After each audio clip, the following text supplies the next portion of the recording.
You're not qualified, Mr. Hegseth. You lack the character and composure and competence to hold the position of Secretary of Defense. Commanders do not have to have a quota for women in the infantry. That does not exist. You have admitted that you had sex while you were married to wife 2 after you just had fathered a child by wife 3. You've admitted that. It's an honor to come before this committee today as President Donald Trump's nominee for the office of Secretary of Defense. 2 months ago, 77 million Americans gave President Trump a powerful mandate for change, to put America first, at home and abroad. I want to thank President Trump for his faith in me and his selfless leadership for our republic. The troops have no better commander-in-chief than Donald Trump. As I've said to many of you in private meetings, when President Trump chose me for this position, the primary charge he gave me was to bring the warrior culture back to the Department of Defense. He, like me, wants a Pentagon laser-focused on lethality, meritocracy, warfighting, accountability, and readiness.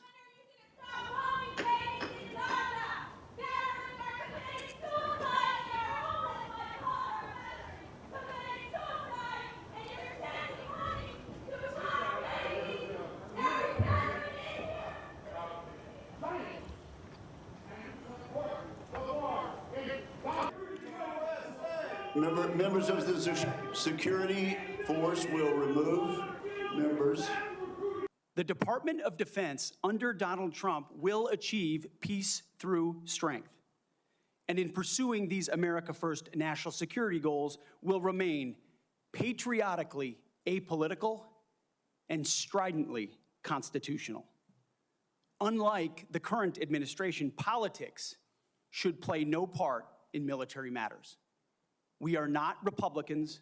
We are not Democrats. We are American warriors. I've led troops in combat. I've been on patrol for days.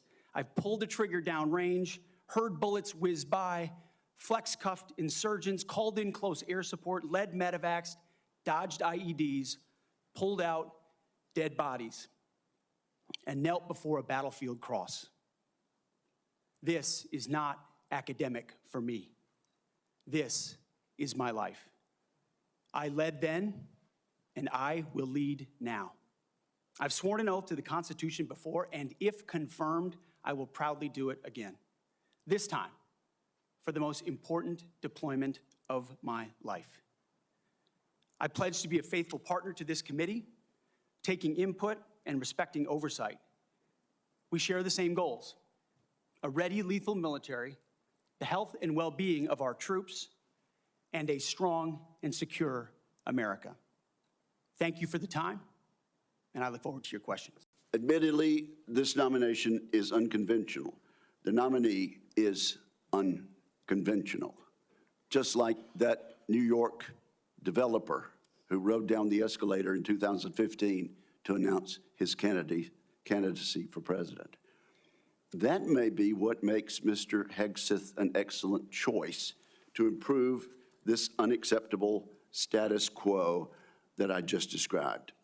Mr. Hegseth, you are the 9th nominee for Secretary of Defense that I've had the honor to consider as a member of the Senate Armed Services Committee. I have voted in favor of all your predecessors, including those in the first Trump administration. Unfortunately, you lack the character and composure and competence to hold the position of Secretary of Defense. Thank you. Let's get into this allegation about sexual assault, inappropriate workplace behavior, alcohol abuse, and financial mismanagement during your time as a nonprofit executive. But I want to give you an opportunity to respond to these allegations, sir. Mr. Chairman, thank you for that opportunity. You are correct. We undertook this responsibility with an obligation to the troops to do right by them for our warfighters. And what became very evident to us from the beginning, there was a coordinated smear campaign orchestrated in the media against us. That was clear from moment one. And what we knew is that it wasn't about me. Most of it was about President Donald Trump, who's had to endure the very same thing for much longer amounts of time. And he endured it in incredibly strong ways. So we, in some ways, knew it was coming. We didn't understand the depth of the dishonesty that would come with it. All they were out to do, Mr. Chairman, was to destroy me. And why do they want to destroy me? Because I'm a change agent and a threat to them, because Donald Trump was willing to choose me, to empower me, to bring the Defense Department back to what it really should be, which is warfighting. However, please, the DEI policies of today are not the same as what happened back then. They're dividing troops inside formations, causing commanders to walk on eggshells, not putting meritocracy first. That's the indictment that's made by those serving right now. Excuse me. And why we're having this conversation. So what I'm confused about, Mr. Hegseth, is which is it? Why should women in our military, if you were the Secretary of Defense, believe that they would have a fair shot and an equal opportunity to rise through the ranks? If on the one hand, you say that women are not competent, they make our military less effective, and on the other hand, you say, oh no, now that I've been nominated to be the Secretary of Defense, I've changed my view on women in the military. What do you have to say to the almost 400,000 women who are serving today about your position on whether they should be capable to rise through the highest ranks of our military? Senator, I would say I would be honored to have the opportunity to serve alongside you, shoulder to shoulder, men and women, black, white, all backgrounds, with a shared purpose. Our differences are not what define us. Our unity and our shared purpose is what define us, and you will be treated fairly and with dignity, honor, and respect, just like every man and woman in uniform. And so whether it's a man or a woman, they have to meet the same high standards. And Senator, in any place where those things have been eroded, or in courses, criteria have been changed in order to meet quotas, racial quotas or gender quotas, that is putting a focus on something other than readiness, standards, meritocracy, and lethality. So that's the kind of review I'm talking about, not whether women have access to ground combat. Okay. But then in all of these other circumstances, you've denigrated active duty service members. We have hundreds of women who are currently in the infantry, lethal members of our military serving in the infantry, but you degrade them. You say, we need moms, but not in the military, especially in combat units. So please explain these types of statements, because they're brutal and they're mean and they disrespect men and women who are willing to die for this country. Well, Senator, I appreciate your comments, and I would point out I have never disparaged women serving in the military. I respect every single female service member that has put on the uniform, past and present. My critiques, Senator, recently and in the past, and from personal experience, have been instances where I've seen standards lowered, and you mentioned 11 Alpha, 11 Bravo, MOS, places in units, and the book that has been referenced multiple times here, The War on Warriors.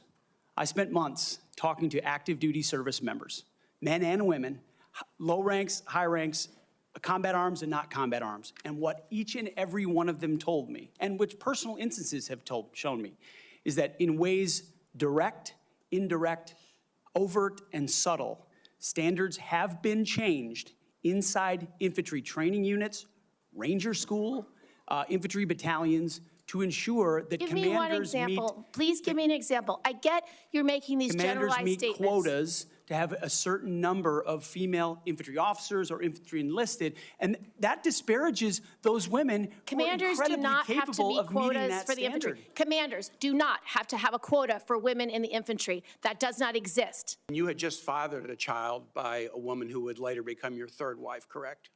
Senator, I was falsely charged, fully investigated, and completely cleared. So you think you were completely cleared because you committed no crime? That's your definition of cleared? You had just fathered a child 2 months before by a woman that was not your wife. I am shocked that you would stand here and say you're completely cleared. Can you so casually cheat on a second wife and cheat on the mother of a child that had been born 2 months before, and you tell us you were completely cleared? How is that a complete clear? Senator, her child's name is Gwendolyn Hope Hegseth, and she's a child of God, and she's 7 years old. And she was, and you cheated on the mother of that child less than 2 months after that daughter was born, didn't you? Those were false charges. Well, It was fully investigated, and I was completely cleared. And I am so grateful you've for the marriage admitted- I have to this No, amazing woman behind me. you've admitted that you had sex at that hotel in October 2017. You said it was consensual, isn't that correct? Anything, You've admitted that it was consensual, and you were still married, and you just had a child by another woman. again, How do you explain your completely judgment? false charges against me, No, fully wait. investigated, and I was completely clear. You have admitted that you had sex while you were married to wife 2 after you just had fathered a child by wife 3. You've admitted that. Maybe if you could spend a minute just elaborating a little bit about the wokeness, where it comes from, and who will be held accountable. The wokeness comes not from the uniform ranked, Senator, but from the political class. On day one, on January 20th, when President Trump is sworn in, he will issue a new set of lawful orders. And the leadership of our services will have an opportunity to follow those lawful orders or not. Those lawful orders will not be based on politics. They will be based on readiness, accountability, standards, and lethality. That is the process by which leaders will be judged. And accountability is coming, because everybody in this room knows, if you're a rifleman and you lose your rifle, they're throwing the book at you. But if you're a general who loses a war, you get a promotion. That's not going to happen in Donald Trump's Pentagon. There will be real standards for success. Everyone from the top, from the most senior general to the most lowly private, will ensure that they're treated fairly, men and women, inside that system. What is the highest level of international security agreement that you have led? And can you name some that the Secretary of Defense would lead? There's 3 main ones. Do you know? I have not been involved in international security arrangements because I have not been in government other than Okay. serving in the military. So my job has been So to no, the lead answer is no. men and Can you women in name one of the combat. 3 main ones that the You're Secretary talking of about Defense defense signs? arrangements. I mean, NATO might be one that you're referring to. Status of Forces Agreement would be one of them. Status of Forces Agreement. I've been a part of teaching So- about Status of Forces Agreements But you don't inside remember to mention Afghanistan. it? You're not qualified, Mr. Hegseth.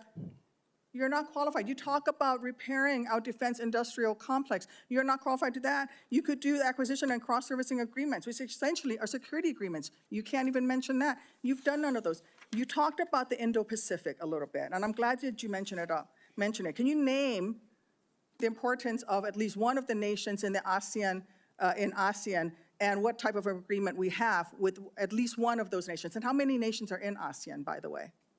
I couldn't tell you the exact No, you amount of couldn't, nations because in you've that. not But I even know we have bothered to allies do- in South Korea and Japan and in AUKUS with Australia, trying to work Okay. on submarines with them. Mr. and data Hegseth, transfers none with of those them. countries We are have in allies ASEAN. across. None of those 3 countries that you've mentioned are in ASEAN. I suggest you do a little homework before you prepare for these types of negotiations. Listen, I'm going to go through a few of them, and I just want you to tell me if these are true or false. Very simple. On Memorial Day 2014, at a CVA event in Virginia, you needed to be carried out of the event for being intoxicated. Senator Anonymous True. smears. Just true or false? Very simple. Summer of 2014 in Cleveland, drunk in public with the CVA team. Anonymous smears. Which is it? Have you overcome personal issues, or are you the target of a smear campaign? It can't be both.